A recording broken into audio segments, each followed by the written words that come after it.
Porque en este 2021 seguimos con todo. Pizza Rosette te ofrece los mejores combos, palitos de ajo y pizzas y variedades.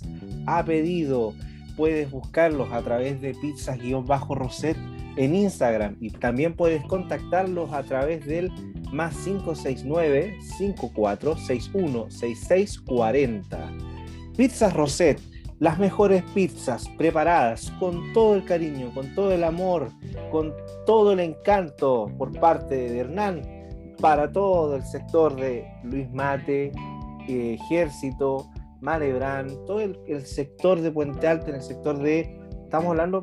Álvaro, ¿qué sector es el donde está Pizza Rosette para ser más específico?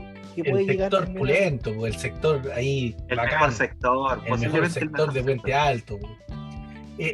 Hernán se ha ampliado, creo que ahora atiende hasta la Ciudad del Sol, creo que ya puede Sí, pedalear un poco más. sí, está pedaleando un poco más. O sea, él está haciendo ejercicio y a la vez entrega su pizza calentita y más encima también invirtió en horno, en un Pero si le ha horno ido bien estupendo. con nuestros Le ha ido bien, auspicios. mejoró la bicicleta, también él mismo compró algo para poder aislar mejor las comidas calientes, ¿no? Le está yendo súper bien a Derratizó Sí, muy bien, muy bueno. Derratizó el local, Derratizó el local, así que hace todo control de bien. temperatura antes de entregarte la pizza.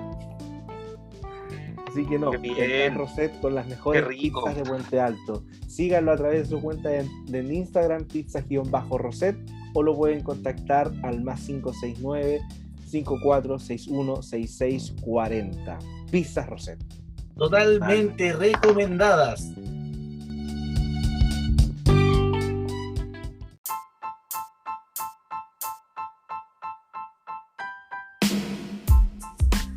Hola, buenas noches a toda la gente que nos esté escuchando hoy. Bueno, decimos buenas noches, pero puede ser buenos días o buenas tardes.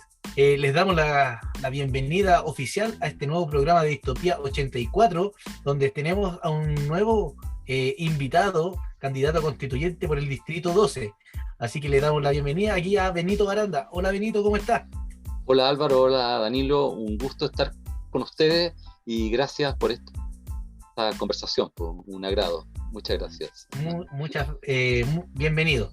Me ando trabando un poco. Bienvenido. Y también saludamos a Danilo, que está acompañándonos esta noche. Hola Danilo. ¿Qué tal, estimados oyentes? Buenos días, buenas tardes, buenas noches, no sabemos, pero el formato podcast da esa magia de poder oírlo en los momentos más inesperados del día. Estamos acá en una edición ya constituyente, por llamarlo de alguna manera, ya como lo hemos hecho en instancias anteriores. Hemos entrevistado a candidatas y a candidatos a concejales por la comuna de Puente Alto, La Pintana, incluso Lampa, Talagante, y ahora nos queremos dar el salto a una semana de las elecciones más importantes del último tiempo, del Distrito 12, en el cual precisamente el entrevistado representa a una de las listas. Bueno, son 63 candidatas y candidatos que se presentan.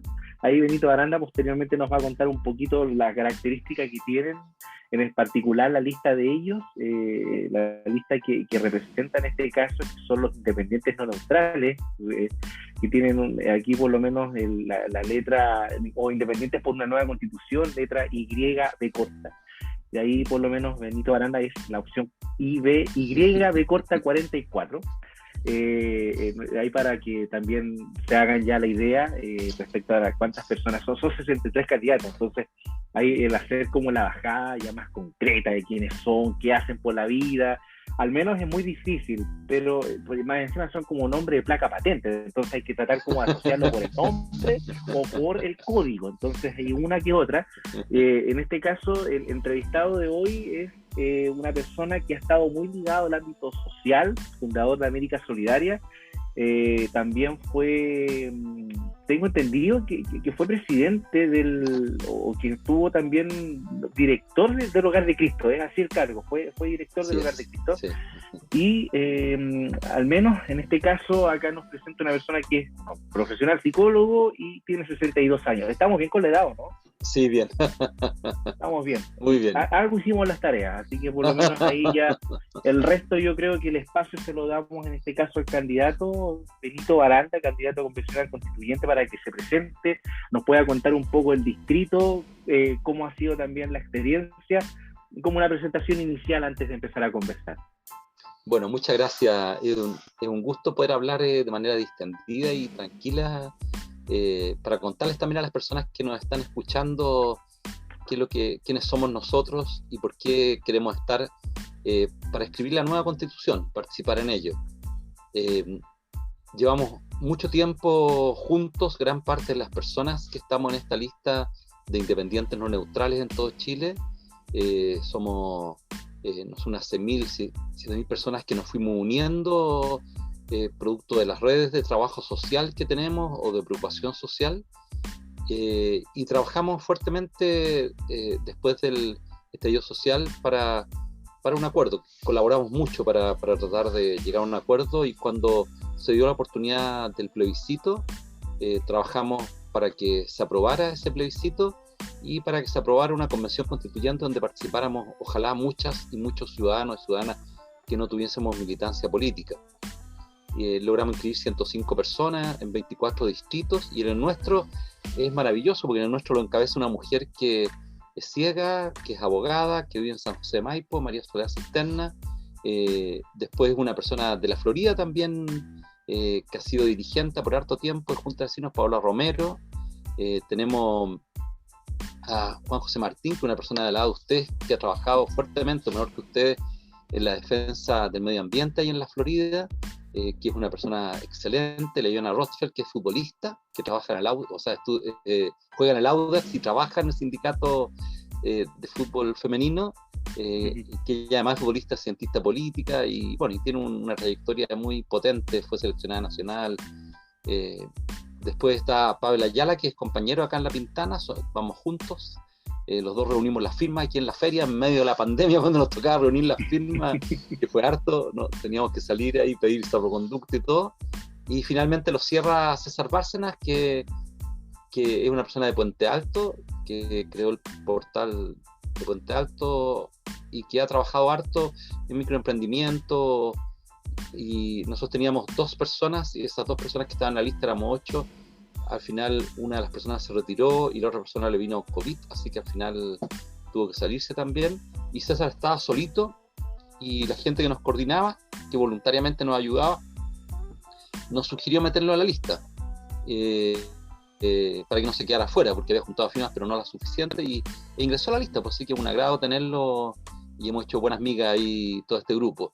Y la idea principal, ¿no es cierto?, es poder llegar a la constituyente y poder aportar lo que hemos aprendido en la realidad. Bueno, yo he trabajado principalmente, ¿no es cierto?, con niños, jóvenes, adolescentes. He trabajado también con otro grupo de edad, de personas, especialmente en el hogar. Los 30 años estuve en el hogar y los 20 años como director social. Pero claro, mi experiencia mayoritaria con mi esposa Lorena ha estado focalizada en niños, en jóvenes, niños, adolescentes y jóvenes.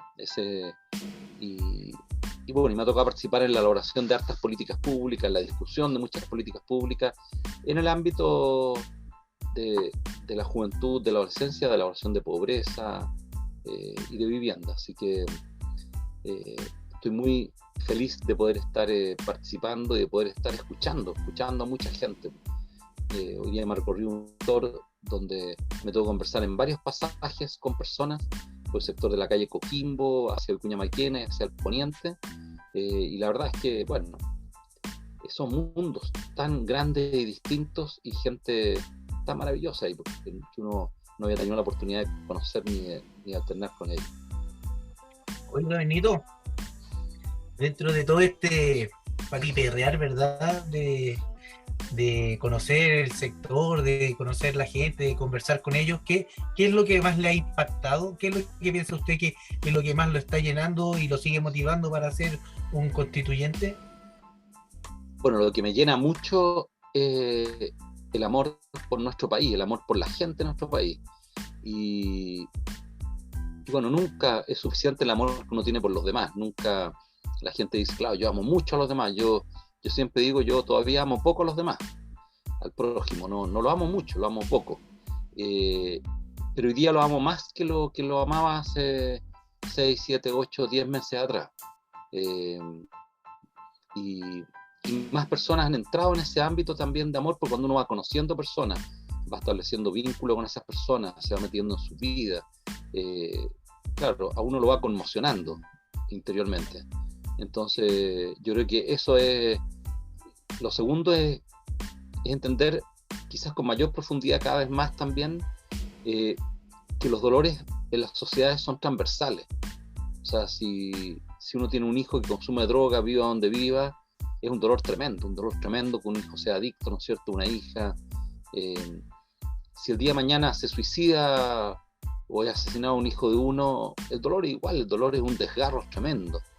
Entonces, si los dolores los vivimos desde el punto de vista existencial de manera tan profunda todos los seres humanos, deberíamos acompañarnos a esos dolores mucho más de lo que nos acompañamos. Y deberíamos estar más cercanos a esos dolores, porque cómo nos cuidamos entre nosotros y aminoramos los efectos de esos dolores. Podemos llevar junto a las cargas, ¿no es cierto?, de esos dolores, pero también las alegrías de ir superando esos dolores. Y lo tercero es que me impacta mucho, y me ha impactado más ahora todavía. Yo tenía una comprensión que en medio de la pobreza había mucho abandono de parte del Estado, que el Estado había descuidado mucho su rol, ¿no es cierto?, de acompañamiento, de protección y de cuidado hacia las personas que viven en extrema pobreza, en pobreza. Es algo que experimento hace mucho tiempo. Pero en nuestro distrito, como me ha tocado alternar con mucha gente, me produce un dolor inmenso que el Estado haya abandonado a mucha gente. Que esa tarea que le entregamos, ¿no es cierto?, al Estado, y le decimos, ayúdanos a protegernos, a cuidarnos entre nosotros, el Estado no ejerció ese rol. Entonces dejó que la ciudad se armara de manera desarmada y no inclusiva, ¿no es cierto?, muy segregada y muy excluyente, y que la ciudad también abandonara a mucha gente, también en los estratos medios bajos. Entonces, eso es otra de las cosas que me ha ido ocurriendo en la reflexión, y hago mucha oración en torno a ello, y muchas veces termino, cuando una persona me habla, lo que una persona ahí cerca de la casa, ¿no es cierto?, del antiguo pre-noviciado, pre-seminario que había ahí en Gabriela con mi cuñada Maquena, me tocó una señora que me saludó con mucho cariño de la parroquia. Estamos en plena pandemia, yo tengo salvoconducto para salir, entonces me quería ofrecer algo, le dije que no podía, y fue tan amoroso que después fui saliendo de la casa de ella y meditaba, que nos hace falta conocernos más, tratarnos con más cariño, respetarnos, que cambiaría la vida de todos los días. Si el hijo del vecino fuese como un hijo mío que me preocupa, si ese hijo deja ir a la escuela, si ese hijo, ¿no es cierto?, está con mucho dolor, si lo pasa mal. Pero bueno, nos ha tocado una vida, tú eres filósofo y sabes, una vida que nos encerramos mucho, se transforma en individualista, menos colectiva, y eso nos trae sufrimiento psíquico. A eso quería preguntarle, porque podemos tomar esta oportunidad de escribir una nueva constitución, que esperamos que así sea. Por lo menos yo espero que así sea, que sea una constitución que va también a obligarnos al diálogo por el quórum que se necesita para ir aprobando tema a tema, y después para que la gente la acepte en el plebiscito de salida, que también eso va a ser otro tema, porque estamos viendo que la gente se ha ido agotando. Hubo una gran participación en el plebiscito del apruebo, y esperemos que eso se mantenga. La pandemia no nos ayuda, ha sido difícil para todos manejarnos en estas nuevas reglas de mantenernos encerrados, de no ver tanta gente, de no conocer tantas personas o conversar con ellas de manera tan extensa. Es una oportunidad la Constitución realmente para lograr que la gente se comunique mejor, que pueda cambiar este individualismo por otra forma de relacionarse. Bueno, yo creo que la pandemia, por lo menos en los sectores que me toca alternar más a mí, yo vivo en La Pintana, ¿no es cierto?, que tú lo conoces, la pandemia lamentablemente, ¿no es cierto?, la pandemia ha traído mucho dolor y muerte. Ya tú conoces Santo Tomás, el otro día que me tocó estar, uno ve varios pasajes, ¿no es cierto?, con los globos blancos, quiere decir que alguien falleció ahí, y ha traído dolor. Pero también ha traído algo que yo lo echaba mucho de menos en nuestro sector, por lo menos, que es cómo nos preocupamos de los otros. Hay lugares donde, en el mismo Santo Tomás, en San Alberto, y en otros lugares donde hay gente muy se preocupa por otros, no han parado. Pero yo que vivo al lado del Castillo y conozco a harta gente que trabajé tantos años en el Castillo, ¿no es cierto?, en el sector Castillo, la llegada de las ollas comunes volvió a provocar que yo me preocupase del vecino y de la vecina. Entonces a mí me impactó mucho en este periodo que a lo mejor mucha gente iba a buscar la comida a la olla, pero la olla salía a repartir mucha comida. Yo quedé impactado de gente mayor, de gente que tenía discapacidad, gente que estaba con COVID, algunos contagiados. Mi señora muchas veces me decía, no voy a estar hasta ahora, como estábamos con teletrabajo, nosotros tenemos una hija que tiene discapacidad, entonces me decía, quédate tú, y me toca repartir bandejas, porque estaban en una red grande de recolección de ayuda y todo. Entonces algunos días había turno porque había que ir con un auto para poder repartir tantas bandejas en tantos lugares, no alcanzabas caminando. Y cuando llegaba acá, obviamente se me ponía a llorar ella y me contaba las personas impresionantes, y un matrimonio mayor ciego los dos, y viviendo detrás de una casa, y los vecinos decían, yo que me crié acá, decía una de ellas que era de las voluntarias de la olla común, yo no los conocía, qué vergüenza, decía ella, pero ahora los conozco, ya sé dónde viven. Entonces la comunidad se preocupó de la ropa, porque siendo ciegos, ¿no es cierto?, tenían ropa muy delgada y con mucho descuido. Bueno, y vino toda una preocupación, y así con mucha otra gente. Entonces, yo creo que eso generó un terreno fértil, por lo menos a nivel como de las comunidades, para que lo que se construya en la Constitución sea más colectivo que individual, o tenga un equilibrio mayor entre lo colectivo y lo individual. No sea solo colectivo, que respeta al ser humano, pero que el equilibrio con lo colectivo nos permita vivir mejor. O sea, que efectivamente me interese el otro, nos preocupemos del otro, el Estado se preocupe de lo que le ocurre a las personas en la sociedad. Ese ambiente yo lo he notado ahora. Claro, mi ejemplo es bien chiquitito, Álvaro, no tengo un ejemplo tan grande, no, porque son las personas con las que uno puede interactuar en medio de la pandemia. La pandemia le ha limitado, como tú bien dices, ¿no es cierto?, la movilidad de uno se limitó mucho, y yo salgo, por supuesto, como candidato porque tengo ese salvoconducto, pero claro, no puedo entrar en las casas, no puedo tener reuniones con colectivos, están prohibidas todas esas cosas por nuestra realidad comunal, o sea, intercomunal de todas nuestras comunas de esta zona sur. Sí, mira, tu experiencia puedes decir que es pequeña, pero a mí también me ha tocado verlo en el colegio. En el sector hemos sufrido muertes de colegas, hemos sufrido muertes de estudiantes, ya la educación de adultos está bien abandonada. De hecho, en estos momentos las canastas que le llegan a los chiquillos es una leche, es como 1 kilo de leche, 1 kilo de harina y 6 huevos. Esa es la canasta para los estudiantes adultos, que tampoco son tan adultos, o sea, no podemos decir que todos tienen la posibilidad de trabajar. Entonces se nota que de repente el Estado, en cierta forma, abandona algunas responsabilidades importantes. Pero le vamos a dar aquí la posibilidad a Danilo también que haga la pregunta, pero a lo que iba yo era a reforzar tu idea de que estas situaciones, no sé si uno pudiera agradecer estas situaciones, porque hay gente que lo ha pasado muy mal, pero sí ha permitido abrir los ojos a varios, ya sean autoridades o la comunidad en general, porque acá nosotros también participamos en algunas ollas comunes y nos dimos cuenta del abandono en el que se encuentra mucha gente que estaba pasando demasiado piola, por decirlo así, y que la misma comunidad no se daba cuenta de los peligros y los errores los horrores que estaban viviendo. Claro, exactamente. Danilo. Es lo mismo que estaban conversando desde las políticas públicas, pero también, bueno, es una reflexión que se da como una constante respecto a la discusión que existe actualmente, o a la esencialidad que tiene la política como tal, independientemente de adherir a un sector o no.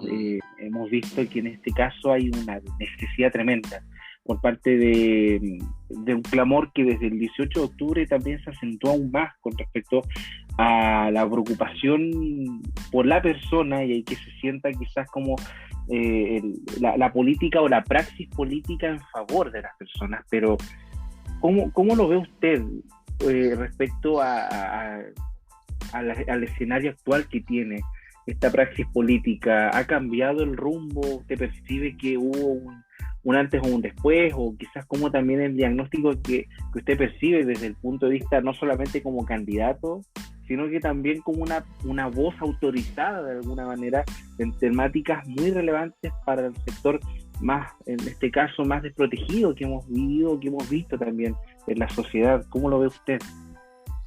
Bueno, yo creo que la práctica de la política desde los partidos políticos ha tenido muchas dificultades en los últimos 20 años en Chile. Tuvo 10 años, yo creo que de gracia con el retorno de la democracia, pero después de esos 10 años de gracia fue teniendo un deterioro progresivo. De hecho, los partidos no tienen muchas raíces territoriales, por lo menos en nuestra comuna. No es que tengan, ¿no es cierto?, una organización territorial. Y claro, las democracias requieren de partidos políticos diversos, ¿no es cierto? Y que esos partidos puedan dialogar y puedan llegar a acuerdos por el bien de todos nosotros. Nos pueden representar a cada uno de nosotros, ¿no es cierto?, esos partidos.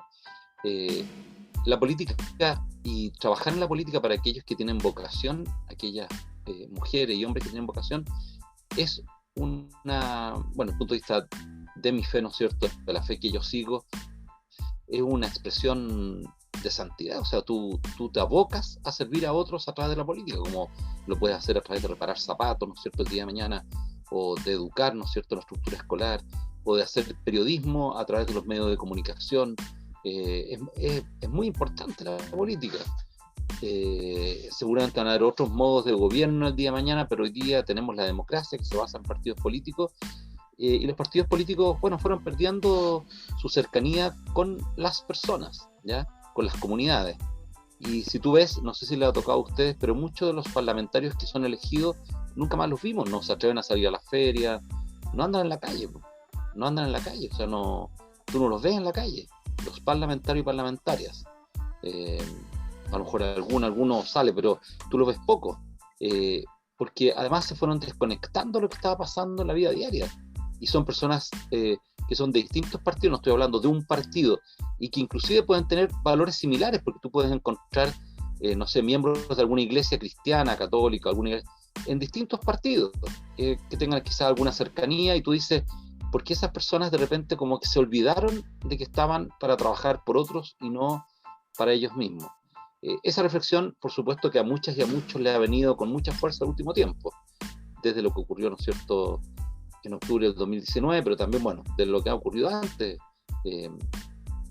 Y así como le ocurrió a los partidos políticos, le ocurrió a la política, bueno, le ocurrió a la iglesia, le ocurrió también a las fuerzas policiales, no sé, le ha ocurrido a tanto que las instituciones se han visto vulneradas, ¿no es cierto?, delegitimadas por acciones que en las mismas instituciones han ocurrido. No porque alguien ha venido desde afuera a destruirlas, sino que la misma institución ha tenido dentro una práctica que le ha llevado, ¿no es cierto?, a perder valor frente a la comunidad. Y ese valor, bueno, se puede reconstruir. Si se pierde, ¿no es cierto?, lo puede reconstruir.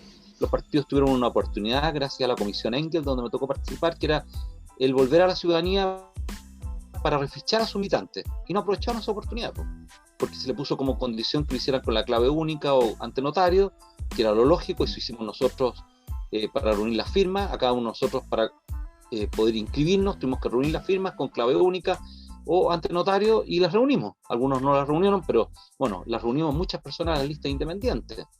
Y los partidos al final vulneraron eso, llegando a un acuerdo de que bastaba la fotocopia del carnet. Bueno, ¿y qué ocurrió con la fotocopia del carnet?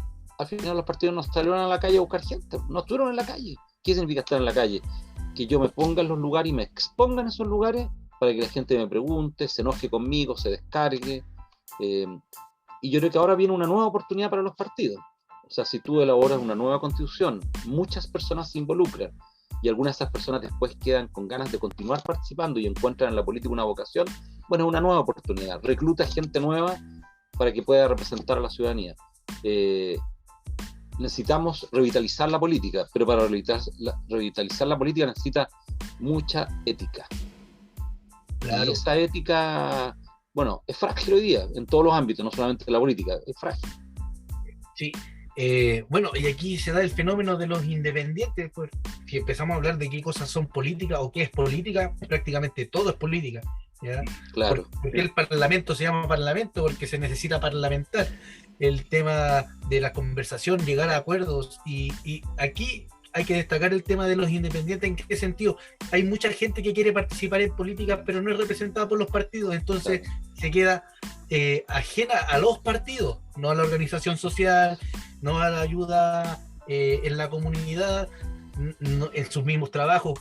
O sea, las ollas comunes están generalmente organizadas por los mismos vecinos, juntas de vecinos. Entonces la gente quiere política, pero ¿qué política quieren? Ya están desencantados con la política que se ha manejado hasta el momento. Fueron 30 años que, por desgracia, eso pasa cuando una persona está mucho tiempo en un lugar. Generalmente se va achanchando, como dicen, se va quedando con lo justo y necesario. Pero qué interesante, y va a ser un buen remesón para los partidos políticos lo que suceda en las elecciones del fin de semana. Estamos a una semana de las elecciones, pero ¿qué pasa si retroceden los partidos políticos?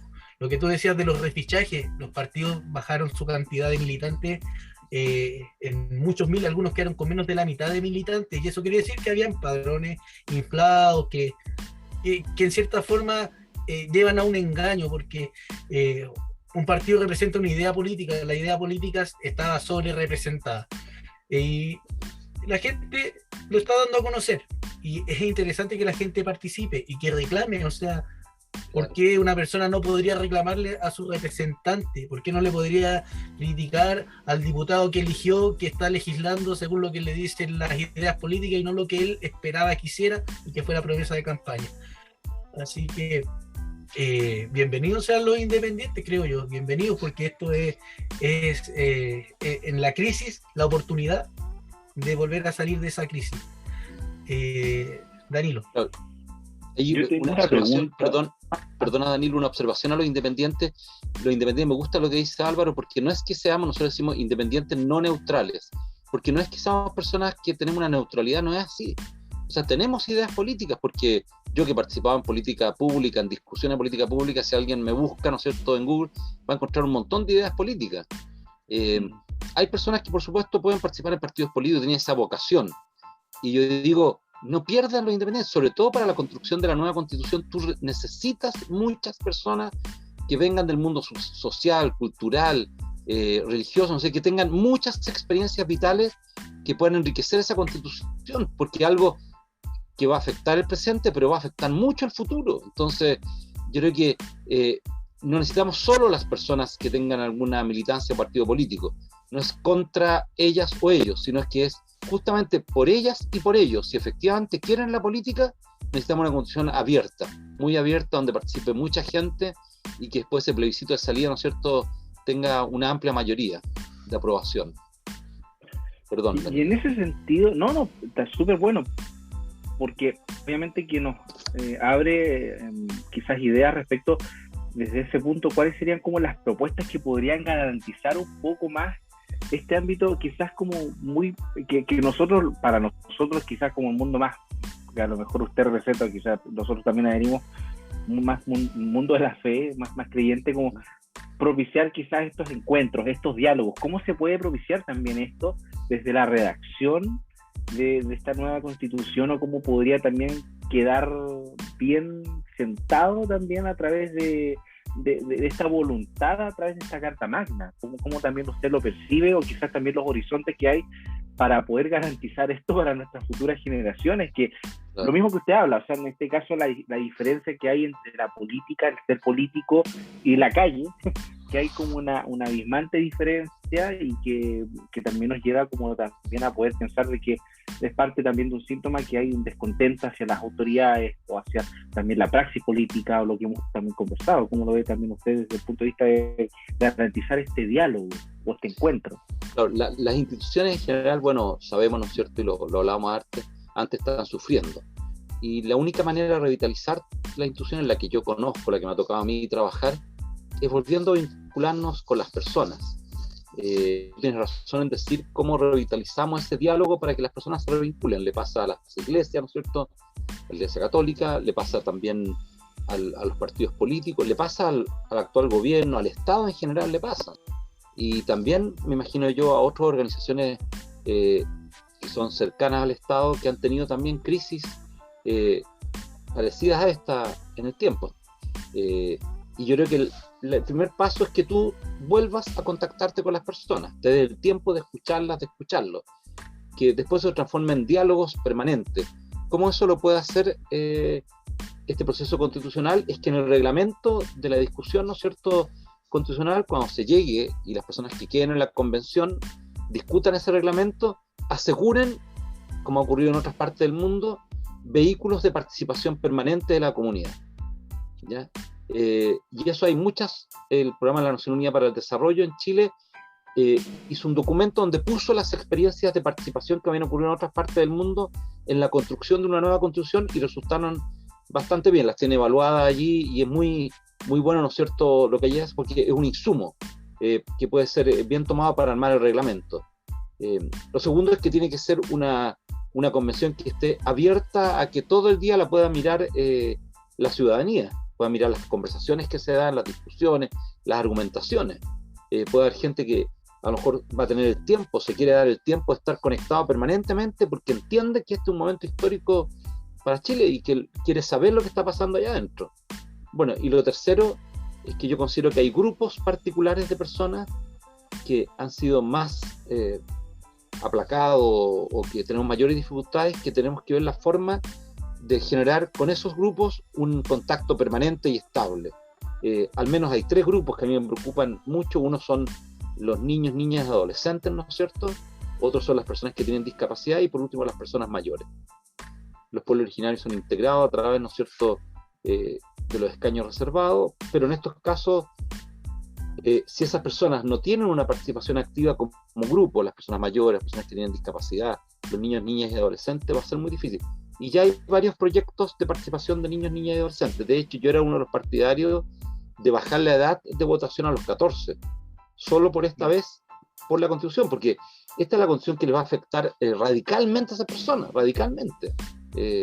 No sé, si dura 30, 40 años, bueno, van a tener el día de mañana un poco más de 50 años y la vida se les va a armar con esta Constitución. Pues entonces, yo creo que deberían participar, pero si no, bueno, no se podía, era muy tarde ya para hacerlo, estaba muy encima, era una reforma muy compleja, pero lo que sí se puede asegurar son asambleas de esas personas, porque hoy día no tenemos los derechos de los niños, niñas y adolescentes salvaguardados en la actual Constitución de manera particular, ¿no es cierto? Y la Ley de Garantía de los Derechos de la Infancia, ustedes saben, está todavía en el Congreso, allí no se ha aprobado. Entonces, yo creo que hay que buscar esos mecanismos de participación que permiten que las personas consideran que lo que está ocurriendo dentro sí los va representando o por lo menos tienen la posibilidad de ir opinando acerca de ello.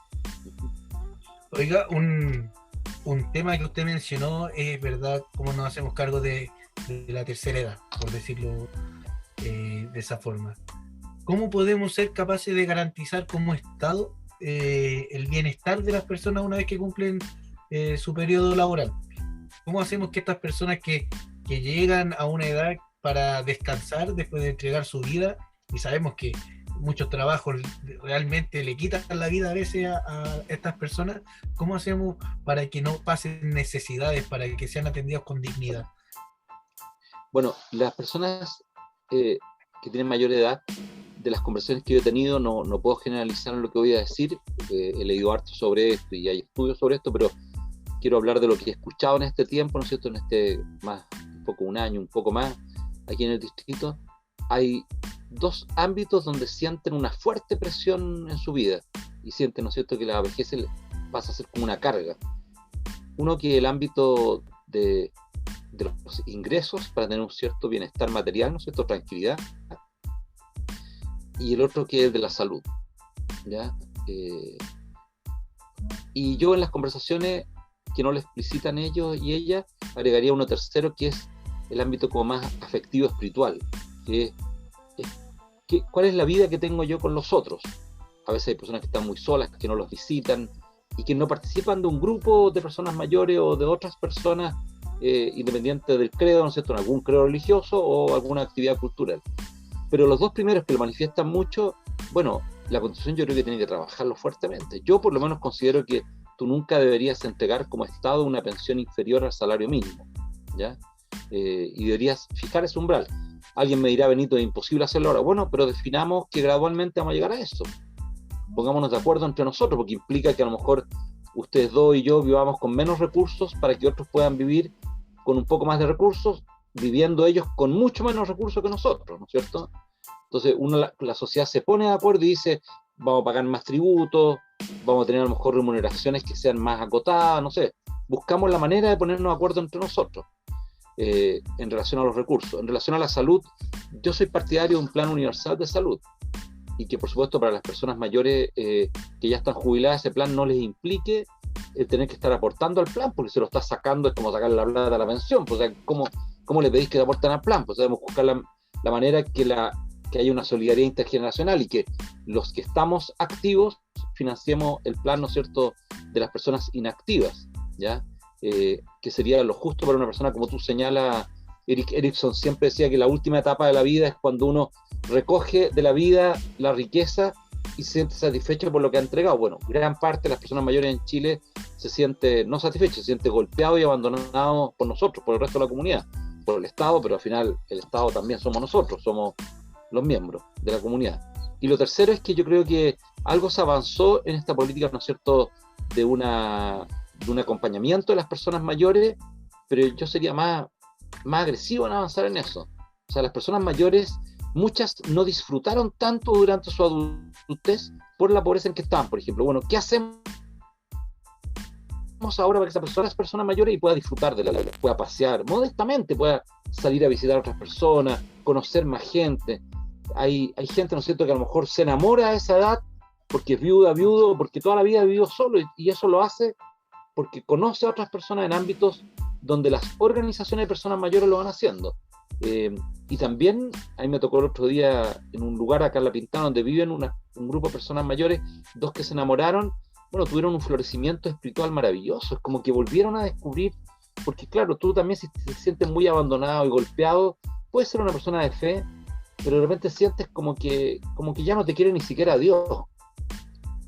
Pero cuando redescubres que eres capaz de amar y eres digno de ser amado, bueno, al final como que vuelves a redescubrir que existe el amor, ¿no? Y en el término de tu vida a lo mejor puedes volver a redescubrir que has sido querido, amado por Dios, y que a lo mejor eso no lo has podido vivenciar por experiencias tristes que te han tocado en la vida. Ese tercer ámbito se habla poco, pero habla más de la salud emocional y espiritual de las personas mayores, que por lo menos yo considero que es un ámbito que tenemos que trabajarlo tanto como los otros ámbitos que señalaba antes, la salud física y el bienestar material. Bueno, un tema en estos momentos es la salud física, las personas encerradas, la salud mental. Pero ahí vamos a seguir conversando. Le doy la palabra ahí a pero perdona, hay un ejemplo que a mí me impacta mucho. Los días viernes yo camino con mi mamá, que tuvo un accidente cerebral y quedó con un poco de problemas, tiene cerca de 90 años, mi papá también tiene un poquito más de 90 años, y la musculatura de mi mamá casi desapareció por la pandemia porque no podían salir. Yo camino y tiene mucha debilidad para caminar, y así que increíble. Claro, y también por supuesto hay deterioro psíquico, que estuviste encerrado en tu casa, antes salías a caminar, interactuabas con otras personas, ibas a la parroquia, bueno, y todo eso se acabó durante casi, yo creo que van a ser para ellos, bueno, ya pasó el año y seguramente va a ser, no sé, 1 año y medio, 2 años, va a ser muy duro, muy duro. Claro, y las personas mayores han sufrido muchísimo, bueno, en todas las edades, pero en las personas mayores yo creo que el abandono es muy fuerte allí. Ya, don Danilo.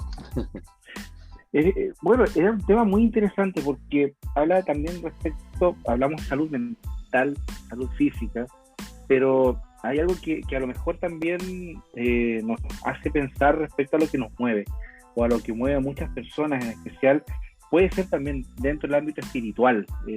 ¿Cómo usted percibe la realidad? Bueno, es como la pregunta que Padre Hurtado en un momento hacía respecto si Chile era un país católico, en especial. Ya ha pasado mucho tiempo, pero en este caso vamos a tener que volver a preguntarnos, pero ¿Chile es un país creyente? ¿O Chile es un país que también volca desde el ámbito espiritual, ya sea en las distintas expresiones? Como también a propósito de las experiencias que le ha tocado recorrer y también socializar y compartir, ¿cómo lo percibe usted? ¿Cuál es también su radiografía respecto a este tema? Bueno, hay personas que a uno le abren los ojos en torno a esto. Yo soy una persona creyente, creo que eso es extremadamente importante, por lo menos nuestra vida con mi esposa es extremadamente importante, y he tenido el contacto con personas, hombres y mujeres, que así lo han manifestado. Una de las personas mapuches de acá, una mujer, nos estuvo en su ruca y nos habló, ¿no es cierto?, de esa riqueza, pero también me tocó con Alfredo Sfeir, que también me enseñó mucho acerca de esto, ¿ya? Y me tocó el día sábado estar con él, y he estado leyendo, porque lo admiro mucho a Gastón Soulet el último tiempo, ¿ya? Y bueno, y falleció hace poquito Humberto Maturana, y me conmueve también escuchar y ver la profundidad con que nos habla Patricia May, que habla de esta necesidad espiritual. Todas esas personas que he nombrado y muchas otras, ¿no es cierto?, que no he nombrado y que me han afectado y me siguen afectando mi vida, nos dicen que el desarrollo humano no se puede limitar a lo material, sino que tiene que abrirse a lo espiritual, si no, no hay desarrollo integral. Y que si se niega la espiritualidad, al final eso genera un profundo daño a la humanidad. Y por eso, ¿no es cierto?, uno llega a la conclusión de que la crisis humanitaria en el fondo es una crisis de humanidad, y de cómo nosotros nos vinculamos entre nosotros, nos respetamos, nos tratamos, un poco esta humanidad, ¿no es cierto?, que todavía tiene que ser construida, ¿no es cierto?, como nos decía Gabriela Mistral. Entonces, ese ámbito espiritual, que algunos lo ponen, ¿no es cierto?, en un desarrollo desde la meditación, desde la oración, pero que en el fondo se explicita en el servicio a los otros, después de ser este desarrollo espiritual, porque implica salir de ti mismo para poder servir a otros. Bueno, es algo que se lo comió fuertemente la manera en que desarrollamos Chile, donde tu manera de participar era a través del consumo, tú consumías y participabas, y donde tu manera de vivir y de colocarte en el mundo, Álvaro de esto podrá hablar mucho, ¿no es cierto?, por sus conocimientos, era, ¿no es cierto?, desde lo individual. Yo me preocupaba de mí mismo, me preocupaba de depositar mi plata, me preocupaba de mi pensión, me preocupaba de mi salud, o yo, y al final, bueno, comenzamos a perder ese ámbito donde se explicita fuertemente en lo espiritual, que es cuando tú llegas a amar y a vincularte con otros. El gran arquitecto Gaudí, ¿no es cierto?, que hizo parte y al final el diseño final de la Sagrada Familia, la Basílica allá en Barcelona, decía que primero había que poner el amor y después la técnica. Si tú eres periodista, profesor, psicólogo, ¿no es cierto?, si tú no pones el amor, bueno, es difícil que esa técnica haga florecer la humanidad que ha sido aplacada al otro lado porque no recibió estudio en el momento que lo requería, no recibió compañía, o porque efectivamente tuvo grandes sufrimientos en el lugar donde se crió, ¿ya? Entonces, esa espiritualidad va fuertemente ligada al amor gratuito. Y ese amor gratuito, algo de lo que nos desarrollaba con tanta profundidad Humberto Maturana, ¿no es cierto?, pero que desde el punto de vista de la fe, Gastón Soulet se mete con una fuerza demoledora en las últimas conversaciones, a pesar de su edad, nos vuelve a conmocionar cuando nos habla de la espiritualidad también y de la cultura, ¿no es cierto?, en el mundo mapuche, en estas conversaciones de este último tiempo, como tú te remueves interiormente, pero hay una negación de eso, y la negación es que yo recurro a la parte espiritual como puedo recurrir, ¿no es cierto?, a comprar un bien, como puedo recurrir a tener una posesión material, y yo me conmuevo, y me tocó hoy día justo una conversación con una persona muy cercana que emitía juicios lapidarios contra otras personas, pero muy duro, y una persona extremadamente creyente. Yo decía que increíble, su vida espiritual no logra conectar, y viendo las lecturas también del Evangelio de hoy día, no logra conectar con ese amor que es el que tenemos que manifestar desde esa vida espiritual, porque si no, al final, ¿no es cierto?, es una vida espiritual que a lo mejor puede caer en el mismo yo, y no es que tú salgas de ti mismo para poder desarrollar esa vida espiritual, sino que te vuelves a encerrar en ti mismo y te inventas el cuento de una vida espiritual inexistente, ¿ya? Con la profundidad que debería ser. Esa vida espiritual yo creo ahí, Danilo, que no la educamos, no trabajamos. Yo pensaba el otro día, ¿cuántas personas, por ejemplo, saben hacer oración, han hecho oración desde pequeños? No repetir rezos, sino oración, meditación, contemplar la realidad, discernir a partir de la realidad. Ahí ahora seguramente tiene harto conocimiento, el discernimiento, ¿no es cierto? Todo eso yo creo que nos cuesta mucho, porque ¿qué es lo que privilegias tú? Que sepa hartas matemáticas, que sepa harto lenguaje, pero más o menos historia, poco filosofía.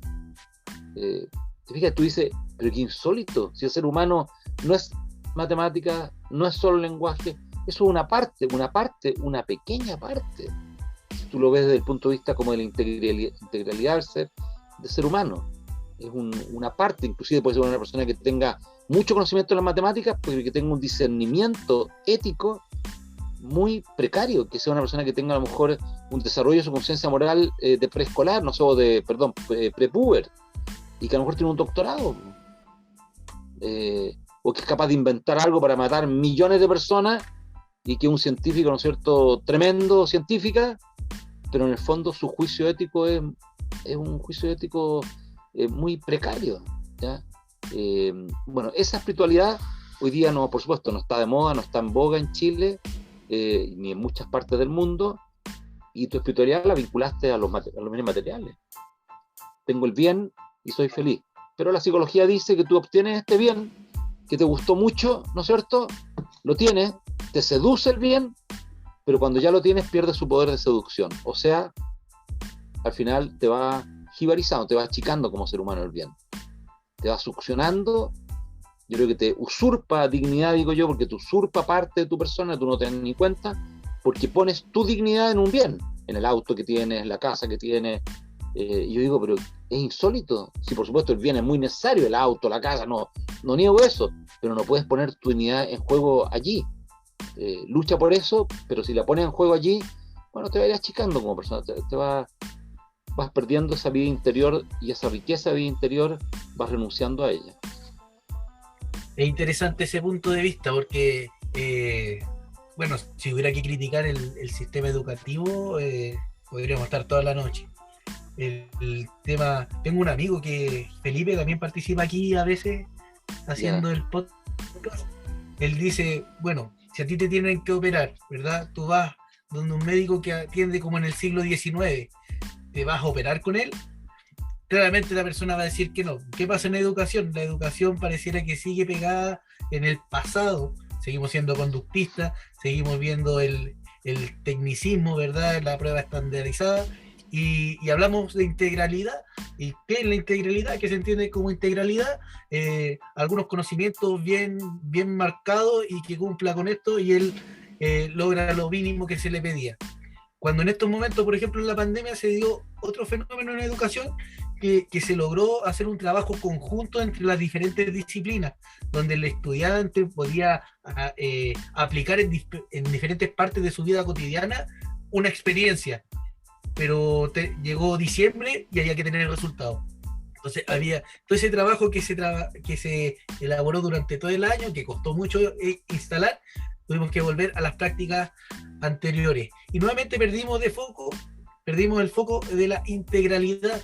O sea, una persona tiene que tener una educación emocional, una educación espiritual, una educación física, si quieren, una educación académica, pero el ser humano no se puede enfocar solo en una cosa, porque castramos a las generaciones, castramos a las personas. En la educación de adultos se habla de la educación para toda la vida, pero sin embargo cuando se intenta instalar, nos vuelven a llevar al ejemplo conductista, que no, que el resultado, que la nota.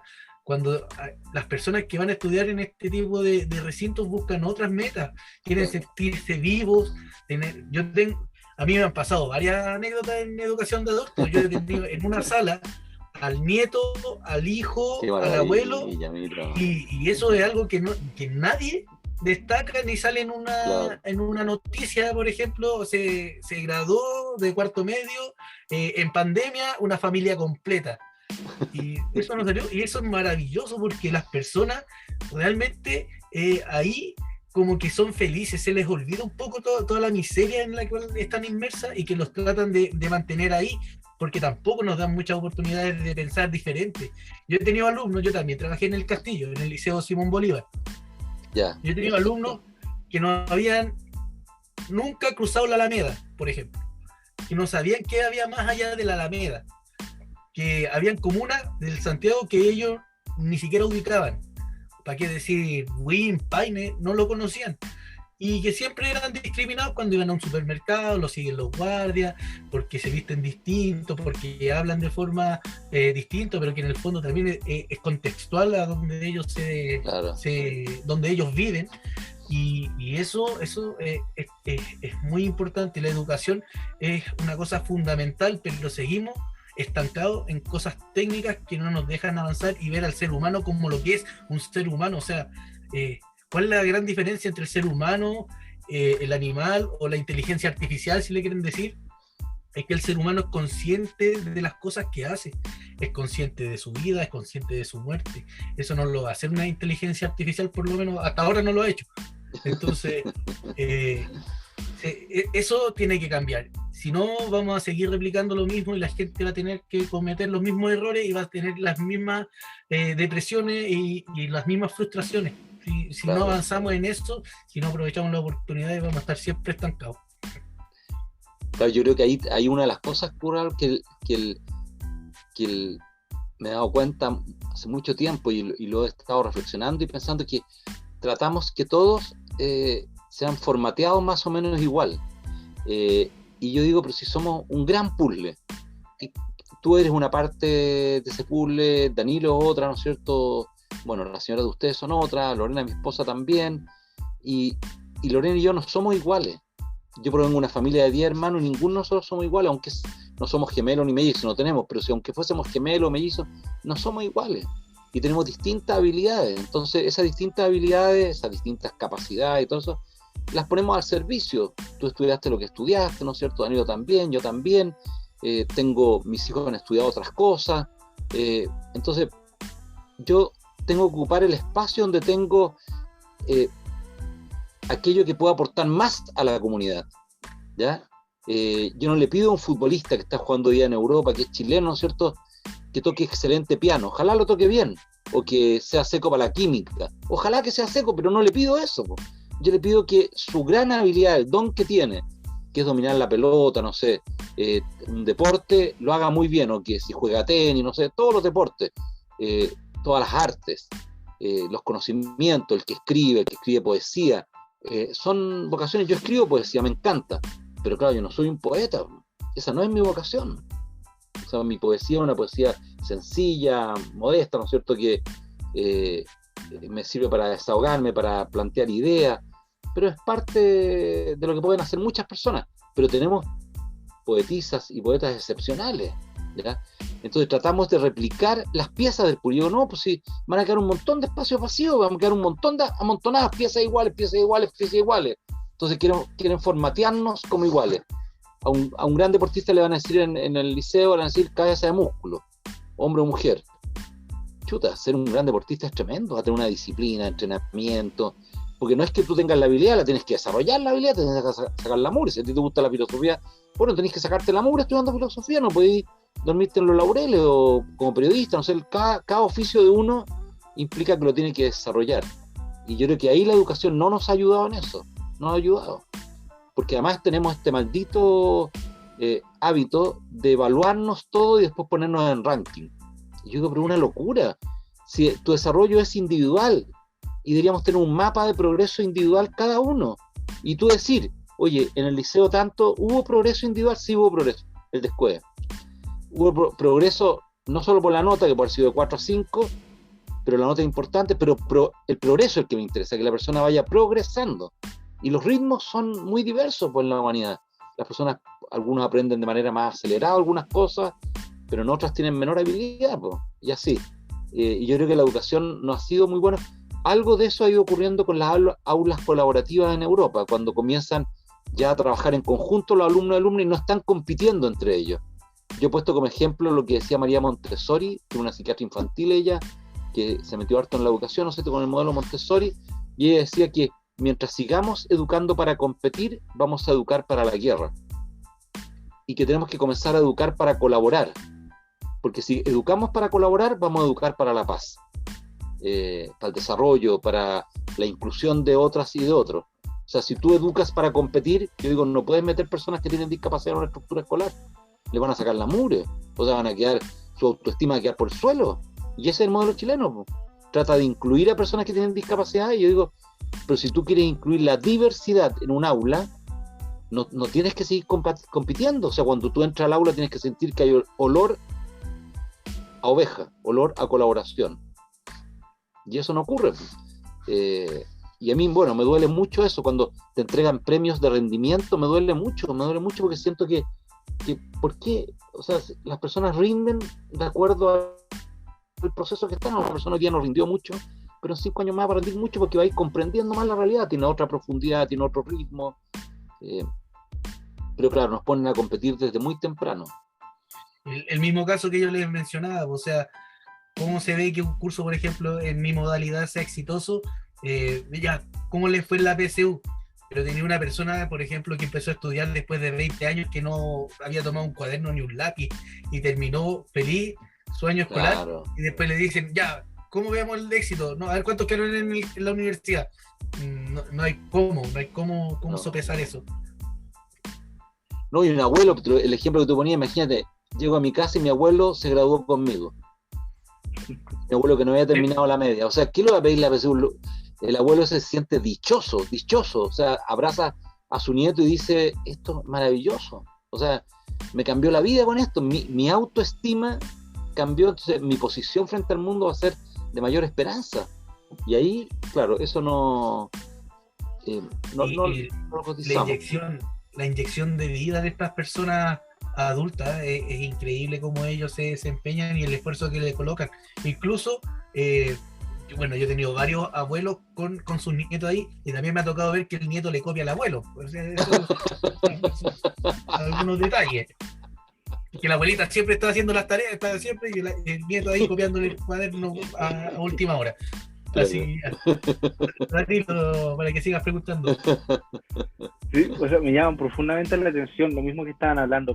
En especial, yo estoy viendo el programa con que Benito Baranda, en este caso, se presenta, o el mismo programa que está en CERVEL, que también hace ver lo mismo que hemos conversado respecto a que una nueva constitución comprometida con el derecho internacional de los derechos humanos, la niñez y adolescencia deben tener presencia importante, al igual que los adultos mayores y las personas con discapacidad por su grado de vulnerabilidad.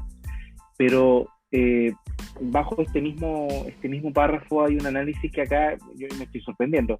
En Chile no está del todo desarrollado, de hecho incluso estamos al debe con respecto hacia un proceso en el que garantice no solamente desde el reconocimiento, sino que desde el acceso o hasta incluso desde las mismas políticas que existen del ámbito educativo, en lo concreto desde el primer momento, desde el jardín infantil, como también en los establecimientos educacionales, para posteriormente avanzar un poco respecto a las instituciones que custodian o que garantizan esto.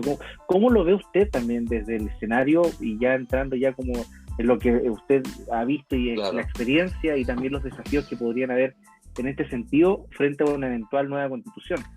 Bueno, una de mis mayores preocupaciones, y me gusta esta pregunta que hace Daniel, porque una de mis mayores preocupaciones es constatar que ni tú ni yo escogimos dónde nacer, ni Álvaro, ¿no es cierto? No escogimos, nosotros nacimos en un lugar, ¿ya?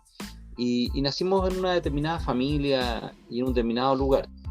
Y seguramente habían muchas desigualdades de origen con otras personas, del mismo barrio o de otros barrios. Y le corresponde al Estado que esas desigualdades de origen se vayan achicando, no juzgarlas, porque yo no entro en el juicio. Si yo, ¿no es cierto?, nací en Las Condes y un amigo mío nació aquí en el Castillo, o en un campamento aquí cerca, y después fueron erradicados aquí al Castillo, yo no voy a juzgar como Estado esa persona, sino lo que yo voy a decir, que ese niño que nació acá, con ese otro niño que nació en otro lugar, quiero que tengan un desarrollo más o menos similar, ¿ya? Y que puedan acceder a oportunidades similares, para que puedan ejercer sus derechos y cumplir con sus deberes como ciudadanos, ¿ya? Y eso, cuando tienes mucha desigualdad, hay mucha dificultad para cumplirlo. Entonces, la postura de Independientes No Neutrales y Independientes por una nueva constitución, nuestra lista, ¿no es cierto?, y las listas en todo Chile, lo que postulamos es que el Estado tiene un rol preponderante en eso, como los países que admiramos nosotros que han logrado revertir esto. Y las personas deberían acceder tempranamente a lugares similares en calidad, no solo el acceso, ¿no es cierto?, sino que la calidad de eso que se entregue le permite a esa persona desarrollarse. Y pongo un solo ejemplo. Cuando tú vas al jardín infantil, la relación de adulto-niño es extremadamente importante. Si tú tienes muchos niños y pocos adultos adentro, especialistas, ¿no es cierto?, en educación y estimulación, lo más probable es que la mayor cantidad del tiempo los niños lo van a pasar haciendo rutinas. ¿Cuál es la rutina? Ir al baño, lavarse los dientes, que todo eso está bien, pero también se aprende en la casa. Y van a pasar poco tiempo en un proceso educativo de estimulación, para que estén, ¿no es cierto?, a un nivel de desarrollo similar.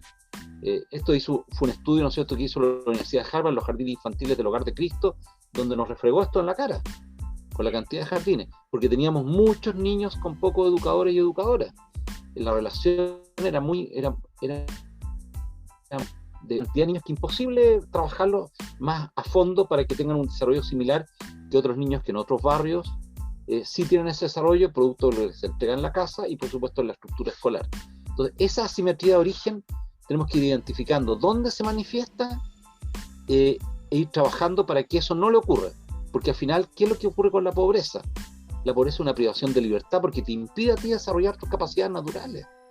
Y hay gente que me dirá, sí, Benito, pero yo salí adelante con mucho esfuerzo. Mira, todos salimos adelante con la ayuda de mucha gente. Y cuando alguien me dice, yo me hice a mí mismo, yo le digo, mira, no me engañes, mentira, es mentira. Ninguna persona se ha hecho a sí mismo. Muéstrame el espermio y el óvulo que te hizo a ti. Y el espermio y el óvulo, bueno, no son tuyos, pues. Y ahí partió todo, ¿fíjate? Entonces ahí yo digo que nos falta mucho todavía para tomar conciencia de cómo proveemos ese acceso universal, pero también la calidad del servicio que le entregamos, particularmente en educación. Ahí, ya precisamente con esto ya queremos hacer ya un cierre. Ha pasado la hora volando. Sí, pues. Nos fuimos, como diríamos así, en la gira juvenil, nos fuimos en la bota, conversando en distintas temáticas. Quedamos con gusto a poco, pero ha sido muy entretenido. Yo con esto también quisiéramos ya cerrar este episodio, invitando en este caso a que los auditores, los oyentes de este podcast Distopía 84, que tiene un nombre bien ahí, que por lo menos Álvaro también nos puede dar después ahí como el cierre ya formal de lo que consiste, para que se lo cuente a Benito Aranda, que comprenda bien por qué se llama este podcast Distopía 84. Este episodio ha sido un episodio bien marcado por el tema constituyente. Benito Aranda representa la opción, en este caso, una de las 63 opciones que están en este caso representados. 6 personas van a poder redactar, van a tener esta posibilidad de redactar la nueva constitución, y por eso también a nombre de este pequeño proyecto podcast agradecerle a Benito Aranda, y este espacio se lo vamos a dejar a usted, Benito, para que pueda ya cerrar, pueda invitar y también ahí pueda mencionar un poco lo que se viene durante esta semana, que ya es la última semana, claro. Los últimos días. Se cierra la campaña el día jueves, tengo entendido, y bueno, en este caso ahí el espacio suyo para que pueda invitar y pueda darle un mensaje a la comunidad. Ajá. Bueno, primero agradecerle a las personas que nos están escuchando, que lo van a escuchar, ¿no es cierto?, en la mañana, en la tarde, en el horario que puedan. Agradecerle a ustedes dos por este esfuerzo también que realizan de conversaciones con mayor profundidad y también para podernos escuchar entre nosotros, y decirle a las personas que este fin de semana se juega gran parte de lo que va a ser Chile en las próximas décadas. Necesitamos que todos nos levantemos, hombres y mujeres, que tenemos derecho a voto, y vayamos a votar informadas e informados. Todos nosotros estamos en las redes, ustedes pueden meterse, los 63 candidatos estamos en las redes, hay 3 listas de independientes en el distrito, y averigüen quiénes somos y tomen una opción consciente. Aquella persona que ustedes creen que podrá colaborar más en la Convención Constituyente para construir una mejor constitución, y que ustedes nos ayuden también a levantar sus vecinas y vecinos. Hoy día en varios de los pasajes que me tocó estar ahí cerca de la calle Coquimbo, hablábamos, ¿no es cierto?, con algunos vecinos y vecinas, y yo les decía, levántense ese día, voten, por supuesto, por gobernador, gobernadora, por el alcalde, alcaldesa, por las concejalas, los concejales, pero especialmente por las personas que estamos postulando a constituyentes, porque en el próximo año vamos a tener uno de los trabajos más importantes que van a ocurrir en Chile, que es que la ciudadanía va a co-construir esta constitución. Y eso no nos había ocurrido nunca en la historia de Chile, nunca, no existe ningún momento en la historia que haya ocurrido. Y además va a ser paritario entre hombres y mujeres, y además van a estar los pueblos originarios, nunca nos había ocurrido esto, nunca. Entonces, no nos farriemos, algo que por supuesto necesitamos para Chile, así que muchas gracias, pues. Todas esas características que nombra Benito, pareciera que Chile ya dio el primer paso hacia el futuro. Ya estamos siendo observados por el mundo con este proceso. Claro. Así que agradecerte, Benito, por aceptar la invitación, primero que nada. Sabemos que no te sobran los tiempos, es tarde, ya son casi las 11:30 de la noche. Vamos a dejar bien clarito que hoy día es lunes 10, ¿o no? ¿Estoy bien en la fecha? Así es, sí, así es. Sí, porque si alguien escucha este programa después del jueves, esto se grabó el día lunes 10 de mayo, así que estamos en regla. Muchas gracias. Listo. Esperamos que te vaya bien en esta aventura, independiente del resultado. Esperamos quizás volver a invitarte en alguna oportunidad, quizás siendo constituyente va a ser más difícil todavía, pero esperamos contar, porque las palabras de la sabiduría nunca están de más, ¿ya? Y así como mencionaste a Maturana, a Sublet, sería bueno que empecemos a conocerlos y aprovecharlos antes de que se vayan. Bueno, claro. Maturana ya se fue, pero es gente cercana, es gente chilena y muy sabia, y hay que, así como lo hacen los pueblos originarios, ¿verdad? Claro. Hay que aprender de los ancianos, porque son los ancianos los que nos enseñan lo que necesitamos. Así que gracias, Benito, que te vaya muy bien, mucho éxito en todo, y nos estamos despidiendo. Muchas gracias. Saludos a sus familias, a tu señora y a todos, pues. Chao. Sí, están atentos, están escuchando la primicia acá al lado. Van a estar agradecidas van a comprender por qué hemos trasnochado haciendo este podcast. Va a valer la pena. Muchas gracias. Muchísimas gracias. Listo, chao, gracias, adiós. Chao. Un gusto. Chao.